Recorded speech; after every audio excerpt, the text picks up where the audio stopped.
আবার একটা gallbladder stone operation হয়েছে, তাহলে আমি মানুষটা কেমন থাকতে পারি এই কন্ডিশনে? বলো, তোমরাই বলো আমাকে। আমি হাসপাতালের বেডে যখন কান্না করছিলাম এত কিছু দেখে, সবাই বলছে দিদি কাঁদো না, তুমি তুমি ফিরে আসবে, তোমাকে আমরা অনেক আশীর্বাদ করি, ভগবানের কাছে প্রার্থনা করছি, প্রভুর কাছে প্রার্থনা করছি তুমি ফিরে আসো। সত্যি আমি তোমাদের কাছে আসতে পেরেছি, কতদিন থাকতে পারবো সেটাও জানি না। তো পেটের মধ্যে অনেক রোগ আছে, নাহলে এত বড় বড় মানে কিছু হতো না। এখন পেটটার মানে ব্যথা নেই, তো তাই মনে হচ্ছে যে পৃথিবীটা শান্তি হয়ে গেছে। পেটে যদি একটু ব্যথা হয় না, মনে হবে যে এই পৃথিবীটা গোটাই আমার কাছে এসেছে, অন্য কিছু না, মনে হয় যে জগৎটা আমার পেটের ভিতরে ঢুকে গেছে। তো এতটা কষ্ট, এতটা আমি বলি ঠাকুরকে, হে গোবিন্দ, তুমি এত কষ্ট যদি শত্রু হয় তাকেও কিন্তু দিও না। কারণ আমাকে দিয়েছো, আমাকে সহ্য করার ক্ষমতা দিও। যখন বেডে কাতরাচ্ছিলাম তখন মনে হচ্ছিল যে গোবিন্দ এখনই তুমি আমাকে এই পৃথিবী থেকে নিয়ে চলে যাও, আর কষ্ট দিও না। কিন্তু আবার যখন ফিরে এসেছি, সকল বন্ধুর সাথে সাক্ষাৎ করছি, খুব ভালো লাগছে। জানো না, এই কদিন পৃথিবীতে আছি, তো তোমরা আশীর্বাদ করো, আমার ভিডিও দেখো, আমাকে ভালোবাসো। তো সত্যি আমি একা বসে থেকে কি করব, খারাপ লাগে ভাবতে, তখন ভিডিও করি, ভিডিওতে ঢুকে পড়েছি। চ্যানেলটা এত রিচটা কমে গেছে, বিশ্বাস করবে না, এই 6-7 দিন ভিডিও না দিয়ে মাথাটা খারাপ হয়ে যাচ্ছে। ওয়াচ টাইম কমে গেছে, একদম তীরটা নিচে ঠেকে গেছে। তো ভাবলাম একটি লাইভ করি, সকালের সঙ্গে গল্পও করা হবে।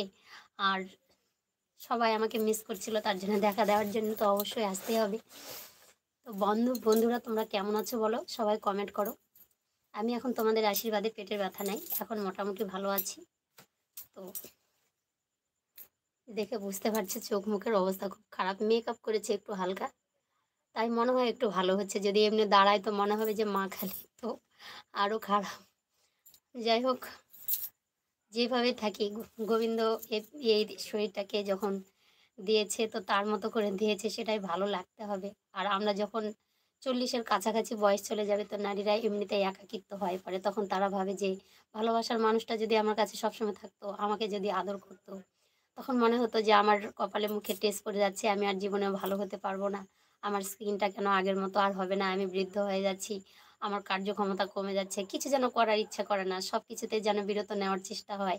40-এর কাছাকাছি এলে নারীদের এটাই অভ্যাস। সত্যি সব নারীরাই এই সময় কি সুখ চায়, ছেলের কাছ থেকে, স্বামীর কাছ থেকে। কিন্তু তারা যখন পাত্তা দেয় না, তখন মনে হয় যে আর এই পৃথিবীতে থেকে আর কোনো লাভ নেই, আমার মনে হয় প্রয়োজন শেষ হয়ে গেছে। তো মেয়েদের এটা ধারণা। তো আমারও সেই ধারণাটা, এই কদিন হাসপাতালে ভাবলাম যে আমি এই পৃথিবীটাতে সদ্যমই এসেছি, ফালতু এসেছি, আমার কোনো প্রয়োজনই নাই। আমি আজকে মৃত্যুর সঙ্গে লড়াই করছি, কত যে চ্যানেল করতে হচ্ছে আর কত যে সুচ ঢুকছে, তো আমি সেটা বুঝতে পারছি। সবাই তো আমার সাইডে দাঁড়িয়ে আছে, তো আমার কষ্টের ভাগটা কে নেবে? কর্মের ফলটা তো আমাকেই নিতে হবে। এই যে ব্যথা, এই ব্যথাগুলো জানানোর মতন কেউ নেই, যে বন্ধুদের কাছে এসে আমি তোমাদের কাছে আসলাম এই কারণে যে আমার যারা বন্ধু রয়েছে, হরে কৃষ্ণ, কোনো দিন কোনো একটা প্রবলেমে ভুগছো, ভাবছো যে অনেক দিন ধরে আমার মাথাটা টিন টিন করছে, বা নাক দিয়ে একটু রক্ত পড়ছে সর্দির সঙ্গে, বা বমি বমি ভাব হচ্ছে, তাহলে কিন্তু একদমই অপেক্ষা নয়, সঙ্গে সঙ্গে এমআরআই করতে হবে। ব্রেনে কিন্তু টিউমারও হলেও হতে পারে। শরীরে কোনোখানে ব্যথার সৃষ্টি হয়েছে, থাক আজকে দেখাবো না ডাক্তার, তেল নিয়ে আসছি, মালিশ করছি, ব্যথার ওষুধ খাচ্ছি, তেল মালিশ করছি, ব্যথার স্প্রে করছি, সব কিছু করছি, কিন্তু ভিতরে তোমার কোথা থেকে কোথায় ক্ষত হয়ে যাচ্ছে, কোথা থেকে ক্যান্সারের সৃষ্টি হচ্ছে তুমি নিজেও জানতে পারছো না। তাই তোমাদেরকে অনুরোধ করব, আমার মতো পেশেন্ট হয়ে যায় না। আমি ভাবতাম কি আগে পেটে ব্যথা হতো, ভাবতাম যে একটা ইনো নিয়ে এসে খেয়ে নেই, গরম জল খেয়ে খেয়ে মনে হয় ব্যথাটা ভালো হয়ে যাবে। কিন্তু ভিতরে ভিতরে যে প্যানক্রিয়াটাইটিসের সৃষ্টি হয়েছে আমি নিজেও জানি না। পেটে সিস্ট, পেটের মধ্যে গলব্লাডার স্টোন, এত কিছুর জন্য ব্যথা হতো, আমি কিন্তু ভাবতেও পারতাম না কী কারণে কী হচ্ছে। তো যখন রিপোর্ট হলো, যখন প্রচণ্ড ব্যথা পেন, তখন আর সহ্যই করতে পারছিলাম না, তখন বুঝতে পারলাম যে আমার ব্যাপারটা কোথায় যাচ্ছে। তো তোমাদের কাছে আমি সেটাই বলি, একটু যদি জ্বর তোমাদের ঘন ঘন হয়, সর্দি কাশি জ্বর হচ্ছে, একদম বসে থাকবে না। জ্বর কিন্তু কোনো রোগ না, জ্বর হচ্ছে অনেক রোগের লক্ষণ, সিমটম যাকে বলে। তো এই জ্বর কিন্তু সবাই ভাবে কি এই জ্বর হয়েছে প্যারাসিটামল খেয়ে নিলাম, এই ভালো হয়ে গেছে, আর 2 দিন পর আবার আসলো। তোমরা ভাবছো প্রত্যেকদিন জ্বর হচ্ছে, ব্লাডও টেস্ট করলে না, কোনো জায়গায়ও গেলে না, কিছুই করলে না, কিন্তু ওই জ্বর থেকে তোমার শারীরিক প্রবলেম হতে পারে, অনেক কিছু হতে পারে, অনেক কিছু। আমার মাঝে মধ্যে হতো, জ্বর হতো, ব্যথা ব্যথা হতো, এটা সেটা হতো।